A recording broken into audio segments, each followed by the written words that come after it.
मुंशी प्रेमचंद हिंदी और उर्दू साहित्य के सबसे प्रभावशाली लेखक, जिन्होंने अपने सरल और सहज लेखन से बड़ी सुंदरता से आम लोगों के जीवन को दर्शाया है। पर यार उनकी शुरुआती रचनाएं तो उर्दू में लिखी गई थी, फिर उन्होंने हिंदी में लिखना क्यों शुरू किया? क्योंकि हर लेखक की तरह वो भी यही चाहते थे कि उनकी रचनाएं ज्यादा से ज्यादा लोगों तक पहुंचे।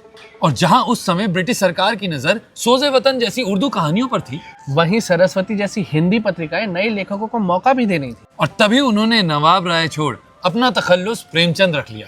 और उन्होंने केवल अपना पेन नेम ही नहीं बदला, बल्कि हिंदी साहित्य को रोमांस की गलियों से हटाकर सोशल रियलिज्म का एक नया मोड़ दिया। जहां उन्होंने सब कुछ बड़ी बेबाकी से बयां किया, फिर चाहे कफन के जरिए नैतिकता का शोक हो या समाज की त्रुटियों में फंसी निर्मला की लाचारी।